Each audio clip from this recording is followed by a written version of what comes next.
အားလုံးပဲမင်္ဂလာပါဗိုလ်လူသားသမီးများအတွက်တပတ်တာကံကြမ္မာ18ရက်3လ2025ကနေပြီးတော့25ရက်3လ2025အထိဗိုလ်လူသားသမီးများရဲ့တပတ်တာကံကြမ္မာကိုဟောကြားပေးသွားမှာဖြစ်ပါတယ်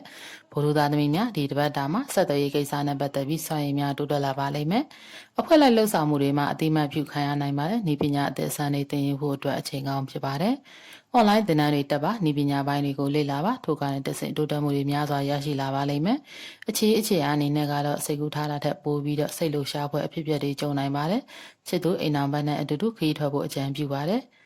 လူမှုရေးပွဲတွေမှာလူသိတွေနဲ့စုံစည်းရန်အခွင့်အလမ်းရှိပါတယ်အိမ်အောင်ရှင်များမိသားစုဝင်နဲ့အတူဂိမ်းကစားတာမျိုးအပျော်ပါလုပ်ပါ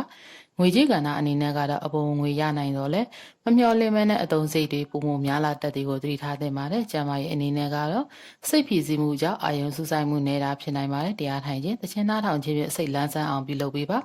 အထူးသတိထားရမှာကတော့အစာရည်နဲ့ပတ်သက်တဲ့ပြဿနာမဖြစ်အောင်စားသောက်မှုကိုဂရုစိုက်သင့်ပါတယ်ကံကောင်းစေတဲ့အရာများကံကောင်းစေသောအရာအစိမ်းရောင်ရွှေဝါရောင်ကံကောင်းစေသောနံပါတ်5ခွန်ကံကောင်းစေတဲ့ကြောင့်မြင့်ယေဒနာကတော့ပရင်ဖြစ်ပါတယ်သတိထားရမယ့်အချက်ကတော့အလုံးမှာအသေးစိတ်ကိုလေးမှုမဖြစ်စေဖို့စနစ်တကျဆက်စေပါအချိန်မတိုင်ပြီးစုံကြချက်မချပါနဲ့စိတ်ရှိပြီးစဉ်းစားပါရေဒီယာအနေနဲ့ကတော့ကလေးငယ်များကိုစီးယူလှူပေးပါမင်္ဂလာရှိသောနေ့တည်လေးကိုပိုင်ဆိုင်နိုင်ကြပါစေ